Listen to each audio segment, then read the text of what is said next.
Setiap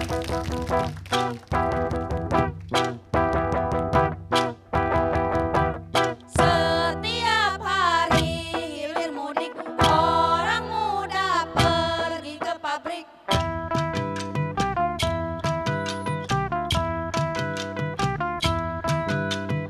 Menyeberang jalan tak mudah lagi, kendaraan makin berisik.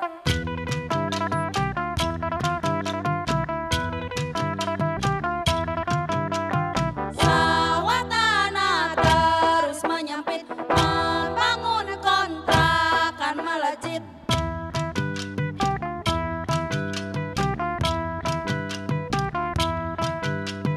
Pedagang untung sambil beriung, jajanan kampung laku melambung.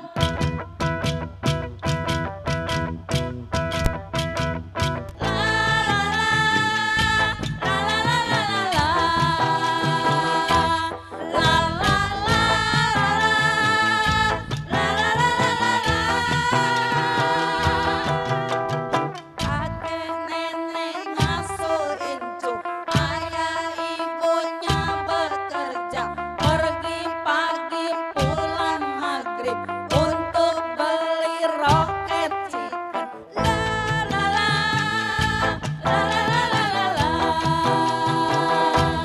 la la la la, la la la la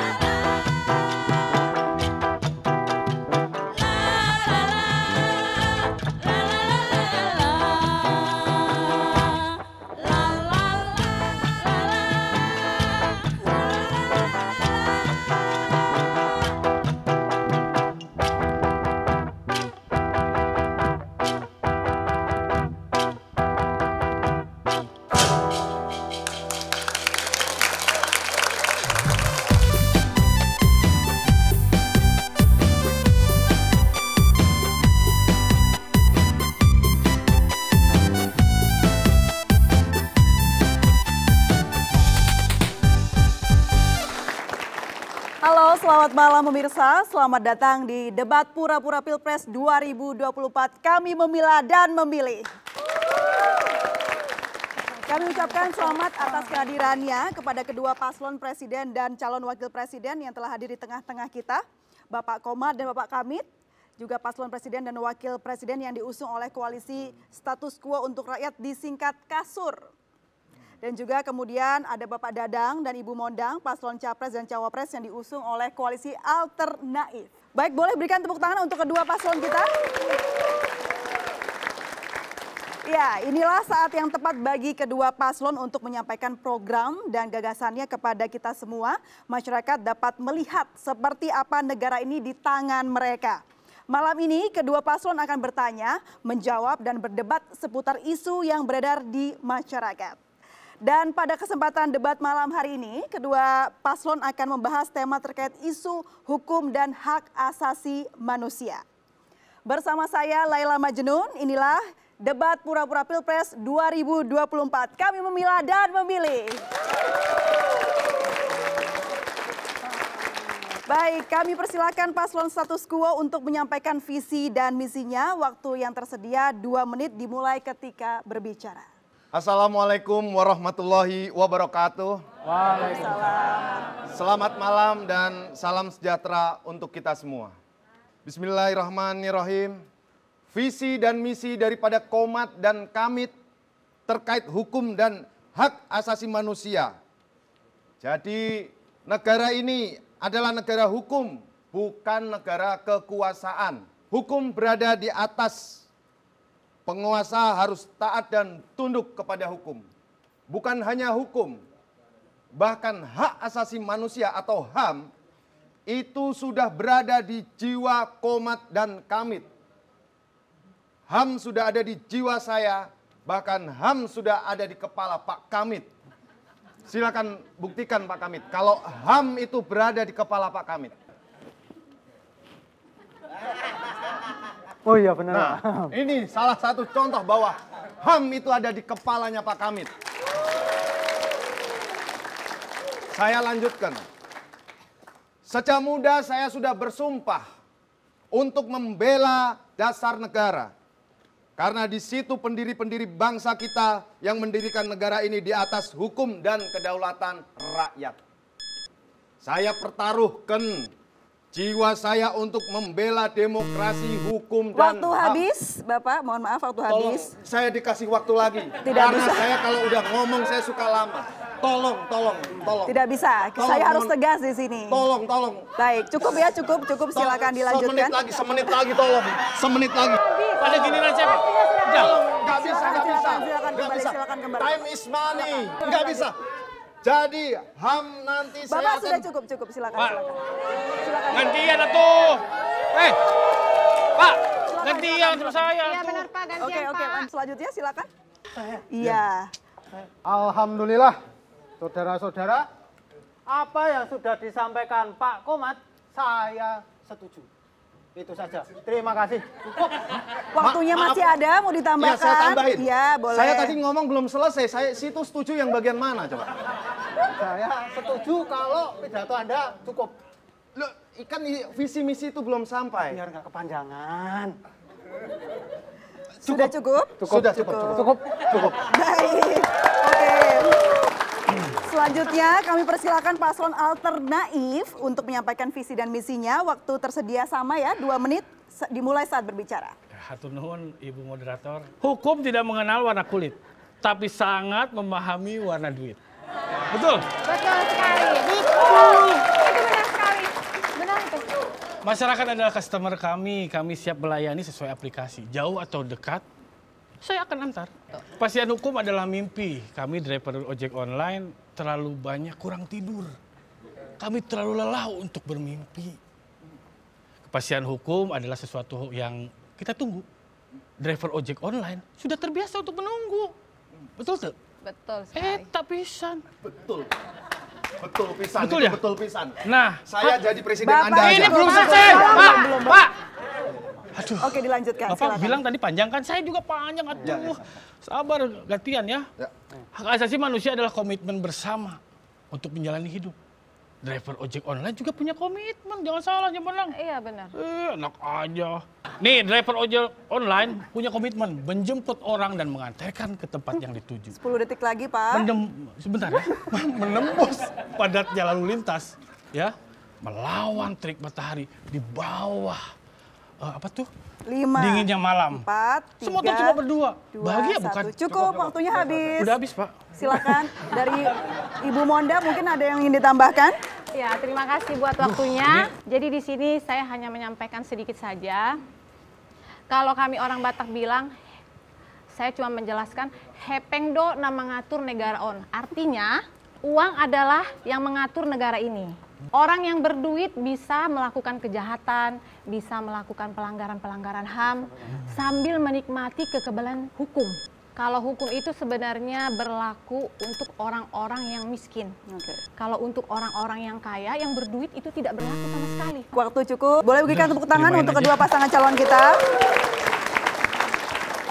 Baiklah, kedua paslon telah menyampaikan visi dan misinya masing-masing. Sekarang kita lanjutkan ke segmen selanjutnya. Pada segmen ini, Bapak dan Ibu sekalian, panelis akan memancing dengan pertanyaan yang kemudian akan dilanjutkan dengan tanggapan oleh masing-masing paslon. Panelis pertama yang akan memancing adalah Profesor Dr. Andi Justisia Forol, SH.MH, Guru Besar Hukum dari Universitas Justifikasi Nasional. Baik, kita berikan tepuk tangan untuk Profesor Andi. Baik, kira-kira dapat nomor berapa ya Bapak dan Ibu? Bisa, oh nomor 3 ternyata Bapak dan Ibu. Silakan ini Prof, tolong dibacakan ke mejanya ya. Terima kasih, silakan.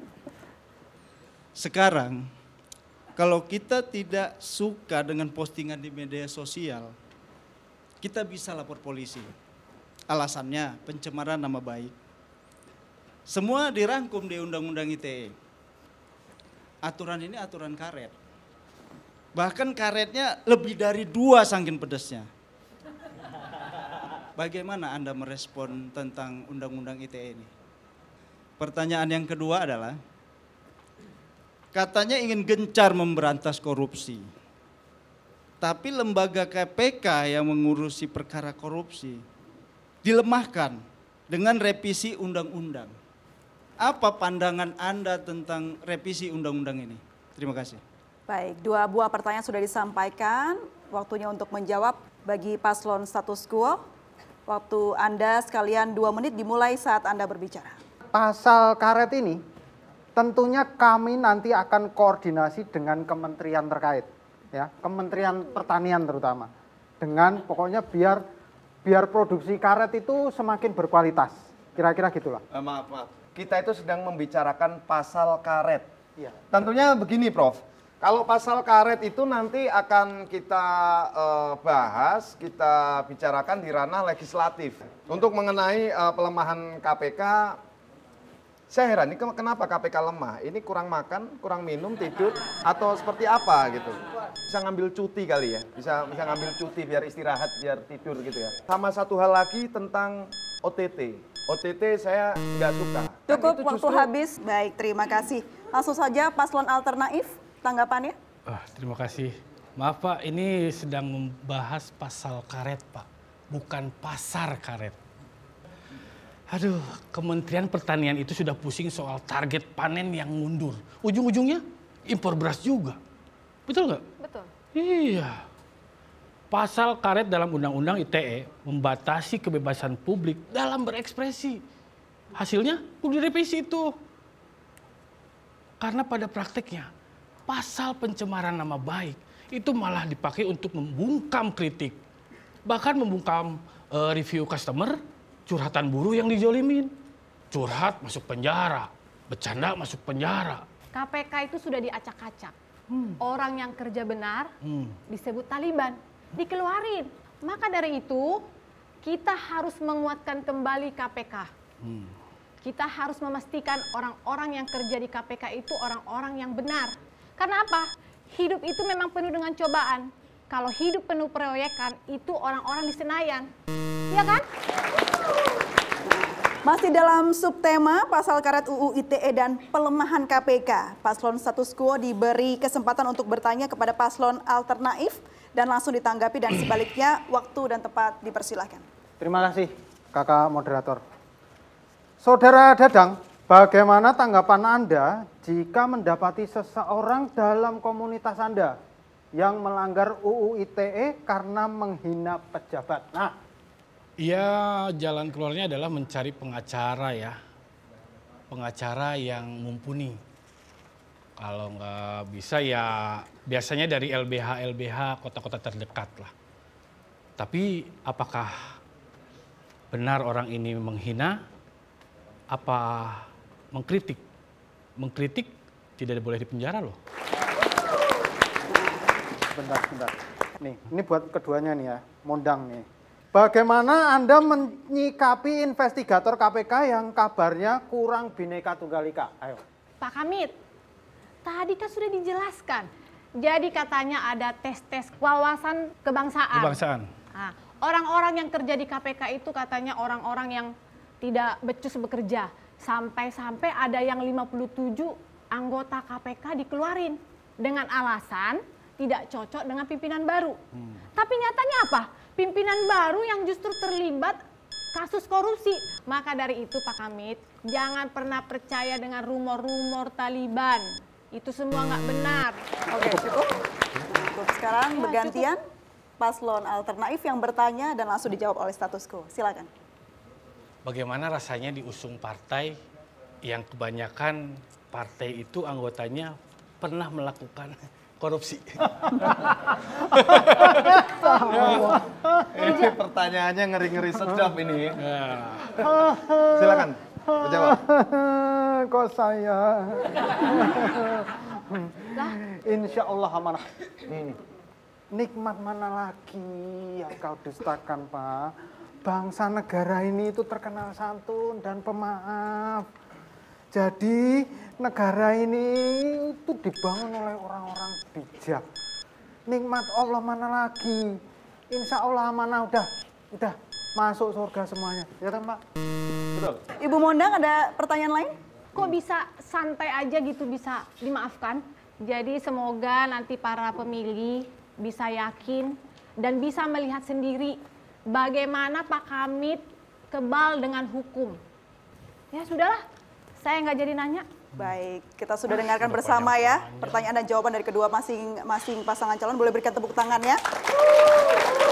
Kita akan rehat sejenak untuk memasuki segmen berikutnya. Tetap di Debat Pura-Pura Pilpres 2024, kami memilah dan memilih.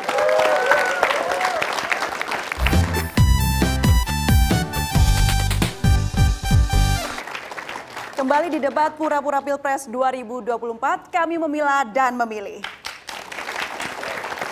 Ya, pemirsa, pada segmen kali ini kedua belah paslon akan kembali berdebat, bertanya dan menjawab isu seputar isu pembungkaman dan kekerasan yang menyasar pada pembela hak asasi manusia. Menurut catatan Kontras, dalam kurun waktu Januari hingga Juni 2023, setidaknya terdapat 183 peristiwa pelanggaran hak terhadap kebebasan berekspresi, mulai dari serangan fisik, digital, penggunaan perangkat hukum, hingga intimidasi. Sejumlah peristiwa tersebut telah menimbulkan setidaknya 272 korban luka-luka dan 3 lainnya tewas. Sementara itu ragam peristiwa yang terjadi mengakibatkan 967 orang ditangkap. Dalam catatan Kontras, kepolisian menjadi pelaku dominan terlibat pada 128 peristiwa, diikuti unsur pemerintah lain dengan 27 peristiwa dan swasta atau perusahaan dengan 24 peristiwa. Menanggapi hal tersebut, tiap paslon akan diberi kesempatan untuk menyampaikan ide dan gagasannya terkait isu tersebut. Kesempatan pertama diberikan kepada paslon status quo. Waktu 3 menit dimulai Anda berbicara. Baik, terima kasih. Menanggapi hal tersebut tentunya harus ada pembenahan di tubuh kepolisian. Jika terbukti melakukan tindakan-tindakan yang melawan hukum, yaitu harus ditindak tegas seperti itu. Saya berkomitmen untuk melakukan perbaikan terhadap jajaran kepolisian dengan menaikkan kesejahteraan anggota kepolisian. Kenapa? Karena dengan menaikkan kesejahteraan anggota kepolisian, itu akan memberikan dampak positif bagi kinerja kepolisian itu sendiri. Jika saya terpilih menjadi presiden negara ini, saya akan berdialog, memberikan petunjuk dan arahan kepada anggota pada fungsi operasional khususnya yang berhadapan dengan masyarakat. Agar pada saat melaksanakan pengamanan atau tindakan, kepolisian harus sesuai dengan kode etik profesi, menjunjung tinggi hak asasi manusia. Dan untuk ide yang selanjutnya, gagasan yang sudah kita bahas sama Pak Kamit ini bertahun-tahun, gagasan yang cemerlang, bahkan ini belum pernah dipakai di negara manapun, akan disampaikan Pak Kamit sekarang. Silakan Pak Kamit. Alhamdulillah, kita masih punya kepolisian. Ya, benar. Kalau nggak ada polisi, siapa yang nangkap maling? Ya, ya toh? Betul kan? Itu adalah nikmat yang kita alami, yang kita rasakan, ya toh? Betul? Kalau misalkan Pak Komat sudah sampaikan sesuai dengan rumusan tim konsultan politik kami. Saya tegaskan, saya setuju dengan Pak Komat. Gagasannya mana? Saya tadi sudah ngomong gagasan ini belum pernah dipakai di negara-negara manapun. Ya gagasan saya ya gagasan Pak Komat. Ya. Baik, waktu habis. Terima kasih. Silakan kepada paslon alternatif untuk menyampaikan waktu Anda 3 menit dimulai saat berbicara. Terima kasih. Kalau dengar kata-kata polisi, saya kadang-kadang suka rasa-rasanya sedih. Pernah suatu hari saya kena tilang. Gara-gara customer saya tidak mau pakai helm. Terus penumpang saya bilang ke polisi, baru deket aja Pak, belum jadian. Terus polisinya bilang gini, jatuh di aspal tak sakit jatuh cinta. Saya bilang, ini polisi atau komika? Kalau komika nggak mungkin, bayarannya pasti mahal. Ya, meningkatkan kinerja polisi tidak cukup dengan menaikkan kesejahteraan saja, Pak. Menaikkan berita viral aja udah cukup. Polisi pasti giat bekerja. Ingat kata pepatah, No viral, no justice. Nah, kepolisian negara ini teh termasuk yang paling berkuasa sekaligus yang tidak dipercaya oleh masyarakat. Tidak ada yang efektif mengawasi mereka. Mereka jadi ugal-ugalan. Pungli, merajalela. Kita lapor polisi percuma. Masa setiap kasus harus dibikin viral dulu baru ditanganin? Ya enggak? Iya. Menaikkan kesejahteraan cuma satu dari sekian perbaikan kepolisian, Pak. Yang paling dekat aja dulu deh, pelayanan. Masa polisi kalah sama berita viral? Bener teman-teman? Betul sekali. Gitu. Jangan sampai no viral, no justice jadi menggantikan to serve and protect ya. Tugas polisi kan melayani dan melindungi rakyat. Yang bayar gaji polisi kan kita-kita, uang rakyat loh. Tapi sudah banyak kasus di mana polisi yang katanya oknum, tapi banyak pungli ke masyarakat. Iya kan? Polisi harus mengayomi masyarakat.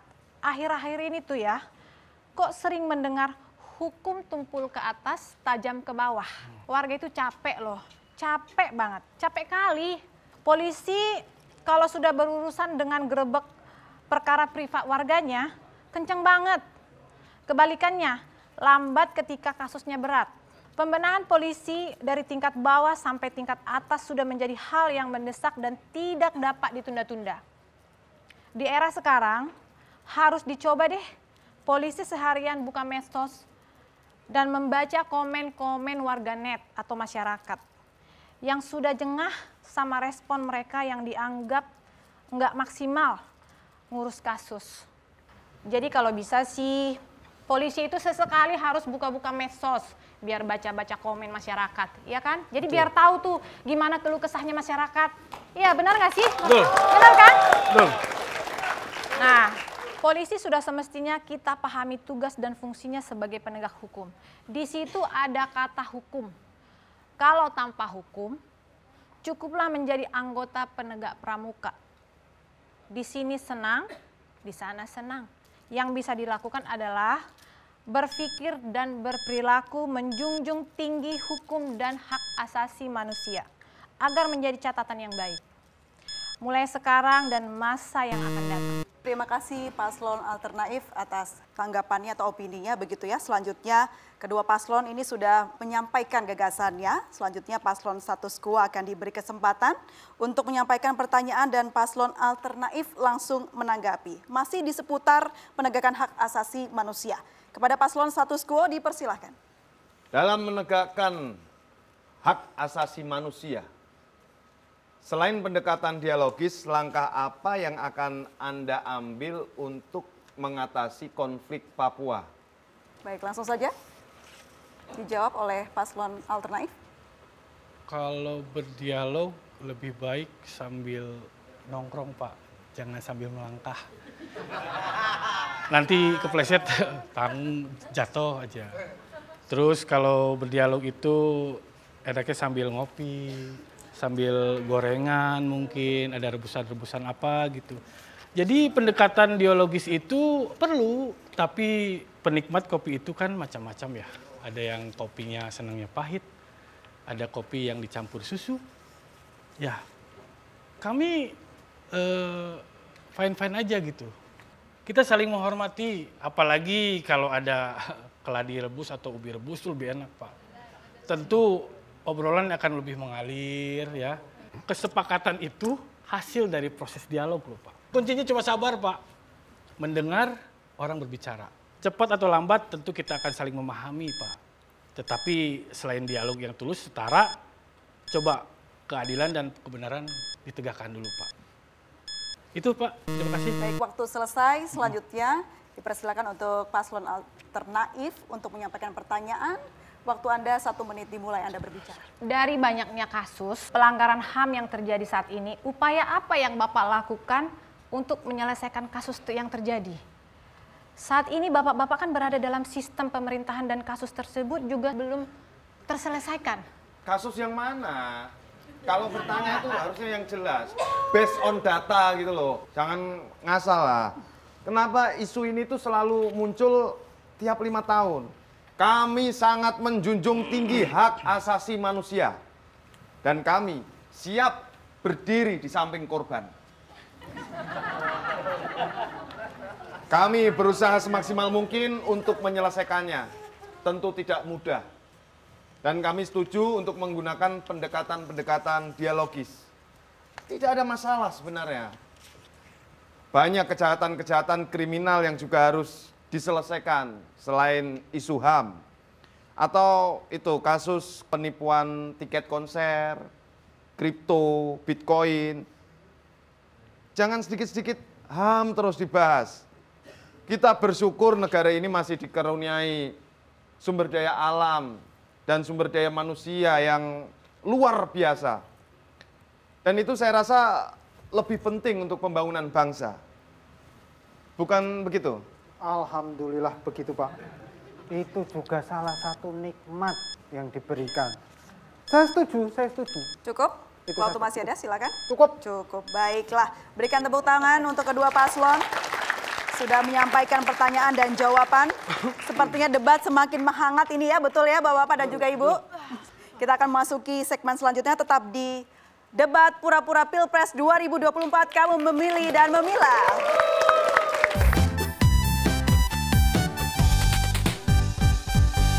Masih bersama saya Laila Majnun di debat pura-pura Pilpres 2024. Kami memilah dan memilih.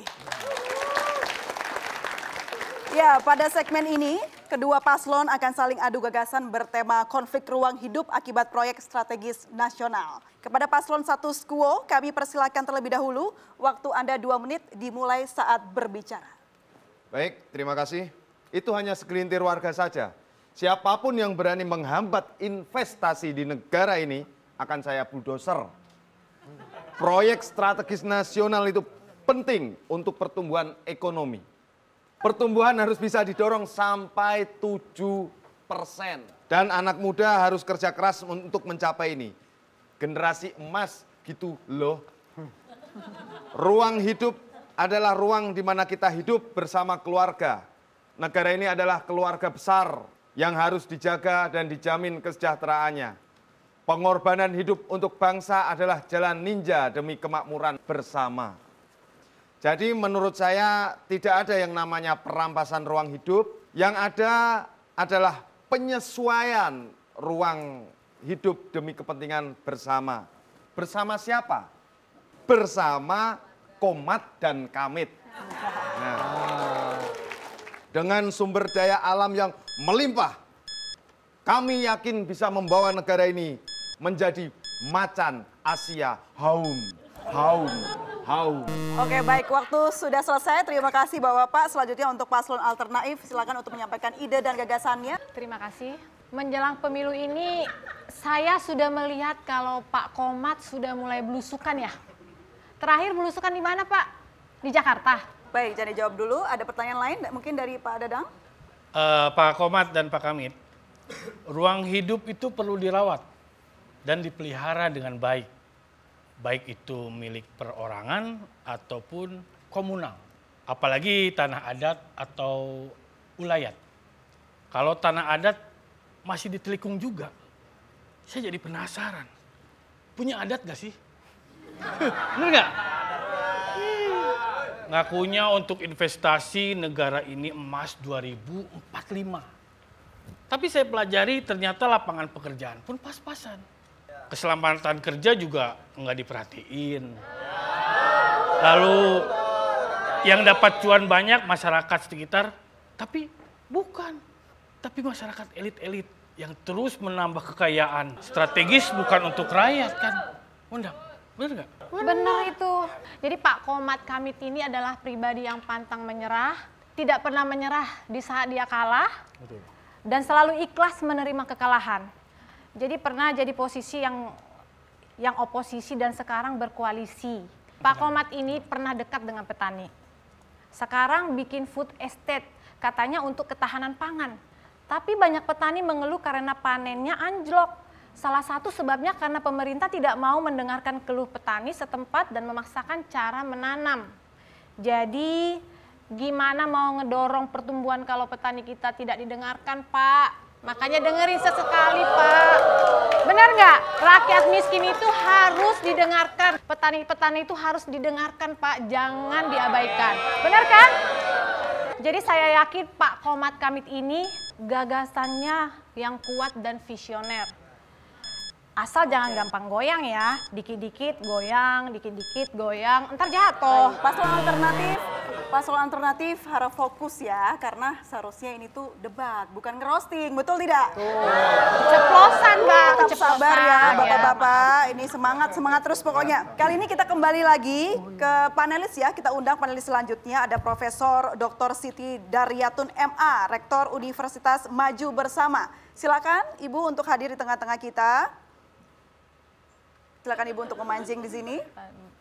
Bang Dadang. Pemanasan dulu, Bu. Silakan Ibu. Nomor 3 ternyata pertanyaannya. Silakan Ibu, ini dibawa amplopnya, dibaca pertanyaannya di tempat duduk. Terima kasih. Silakan. Boleh tepuk tangannya untuk panelis kita.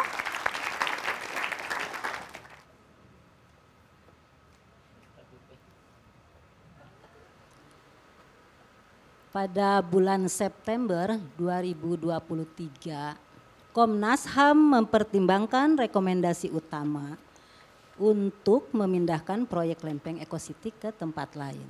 Daripada harus merelokasi masyarakat Pulau Lempeng, namun belum ada tanggapan dari pemerintah. Langkah dan strategi apa yang akan diambil untuk mengatasi hak ruang hidup masyarakat Pulau Lempeng?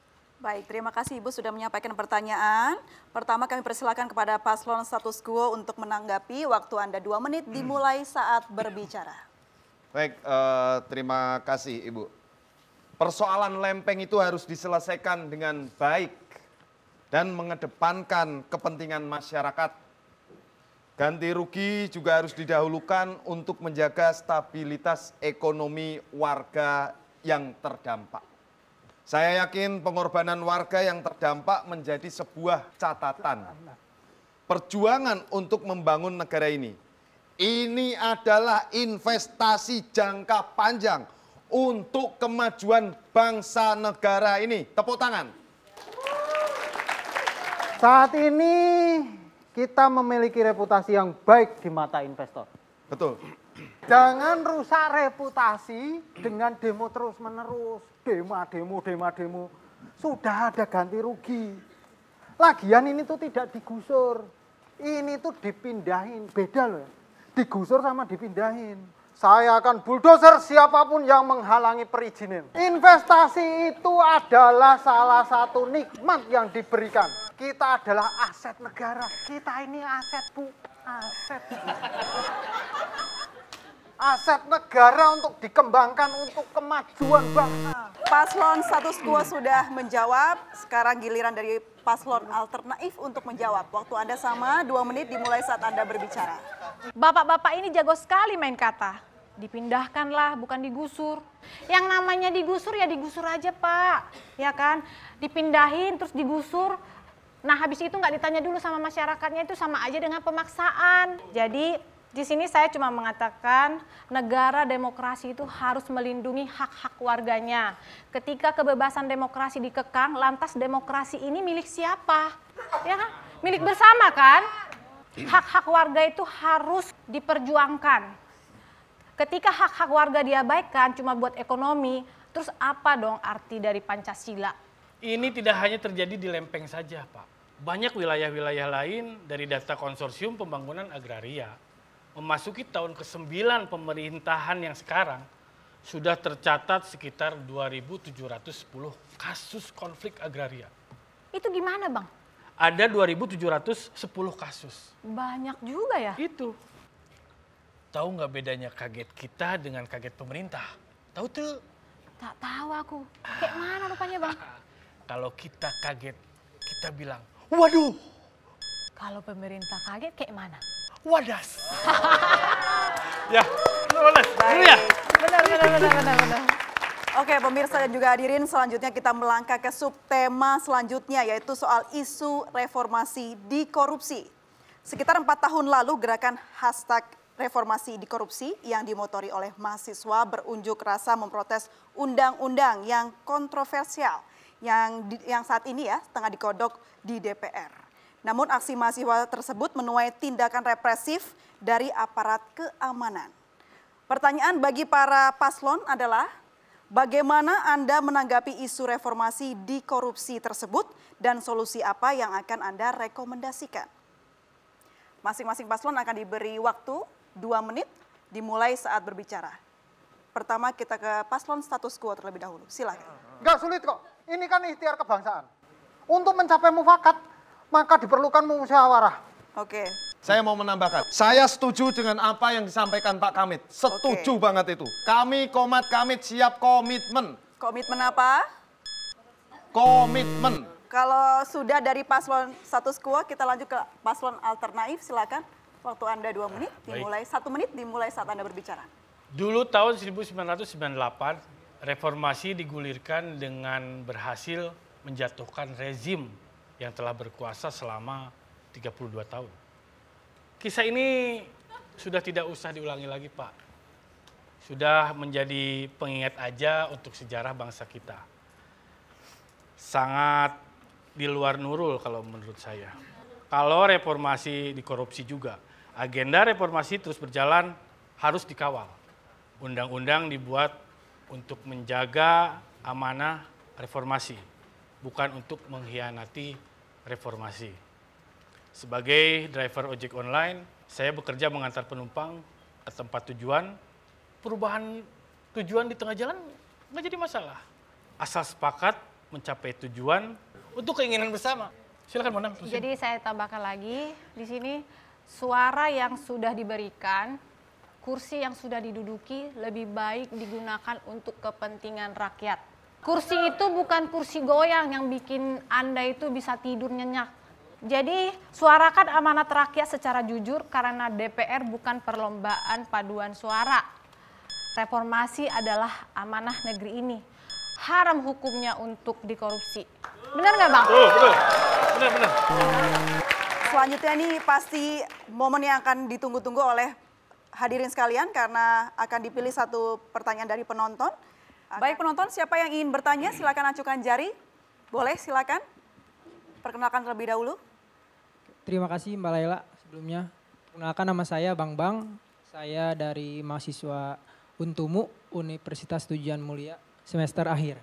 Baik, apa pertanyaannya silakan. Pertanyaan saya kepada kedua paslon, apa yang Anda lakukan jika Anda tidak terpilih oleh pemilihan umum? Terima kasih. Baik, terima kasih. Boleh duduk kembali. Berikan tepuk tangan untuk Bambang. Boleh langsung saja dijawab dari paslon status quo terlebih dahulu. Soal kalah atau menang saya sudah biasa. Saya sudah sangat berpengalaman. Dan saya tidak mempermasalahkan menang atau kalah. Karena sesungguhnya kalah adalah kenangan yang tertunda. Kemenangan atas kenangan. Kemenangan yang tertunda. Kemenangan yang tertunda. Ah, itu baru kenangan. Jujur Li, saya sudah cukup umur dan saya akan pensiun. Tapi karena cinta saya kepada negeri ini, saya akan tetap menyumbangkan tenaga dan pikiran saya untuk bangsa ini. Saya tetap akan berada di jalan Allah. Pemilu adalah bentuk rasa nikmat yang lain. Dan apapun hasilnya, tetap harus disyukuri.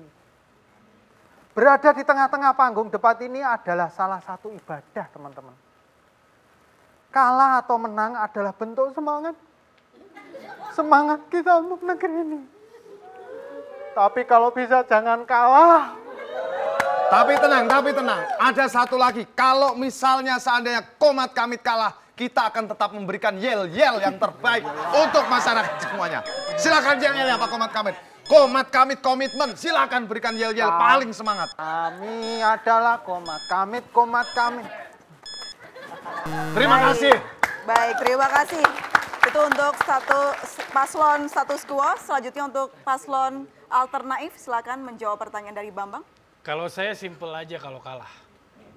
Saya mau servis motor sekalian ganti oli, beli power bank baru, terus kembali ke jalan dan ngojek lagi.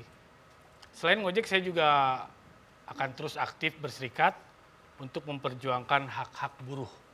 Bukan hanya buruh big tech seperti saya, tapi semua kelas pekerja di negara ini harus hidup. Hidup buruh. Hidup buruh. Silakan.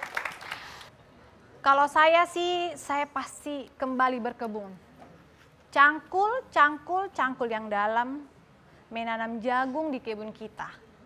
Jadi petani itu jauh lebih tentram ketimbang di istana. Tak ada kritik, tak ada julid, yang ada hanya pupuk yang sulit. Saya juga akan terus menyuarakan aspirasi petani yang lahannya menyempit, terjepit hutang, mafia pupuk, juga masyarakat adat yang dirampas haknya, tanahnya, yang lingkungannya dirusak. Saya pernah masuk penjara gara-gara bela petani yang menghadapi korporat serakah. Saya tidak takut. Hidup petani dan masyarakat adat di seluruh negeri ini. Boleh berikan tepuk tangannya untuk kedua paslon kita hari ini. Baik, segmen pertanyaan sudah dijawab oleh masing-masing paslon. Selanjutnya kita akan masuki segmen penutup. Pada segmen ini, kedua paslon akan menyampaikan pernyataan penutup masing-masing 2 menit. Namun kita harus jeda terlebih dahulu. Tetap bersama kami di debat Pura-Pura Pilpres 2024. Kami memilah dan memilih.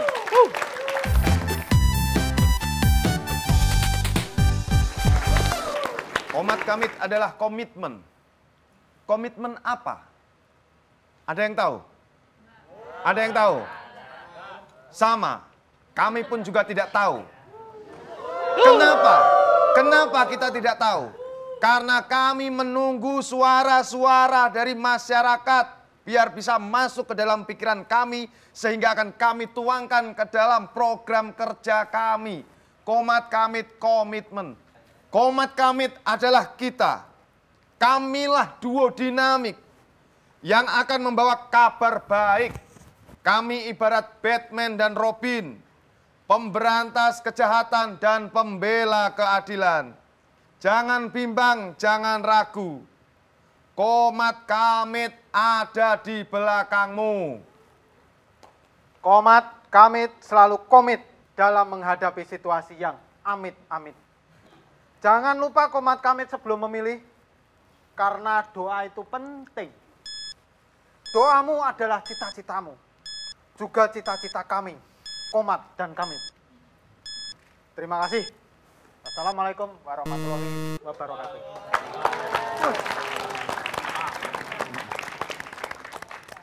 Saya Mondang bersama rekan saya Dadang.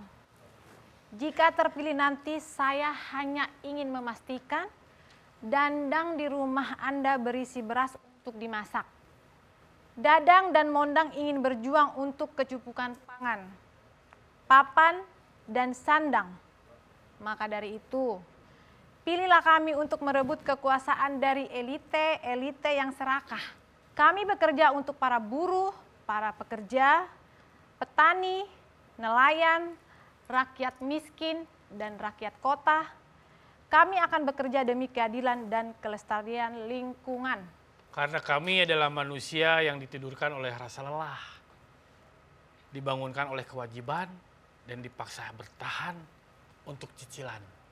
Bersama Dadang dan Mondang, kita ciptakan dunia yang lebih baik. Dunia di mana warga tidak berpikiran lagi pusing soal cicilan. Warga tidak perlu pinjam 100 hanya untuk bertahan untuk makan. Sudah saatnya kita setir nasib kita sendiri. Jangan terus-terusan kita diserahkan pada elit yang menumpuk kekayaan sendiri dan dinastinya. Hidup buruh! Baik pemirsa, tibalah kita di penghujung acara. Boleh sekali lagi berikan tepuk tangan yang meriah untuk kedua pasang calon. Sampai berjumpa di episode selanjutnya. Debat Pura-Pura Pilpres 2024, kami memilah dan memilih. Sebagai penutup, inilah penampilan yang menggairahkan dari Mother Bank. Pemilihan umum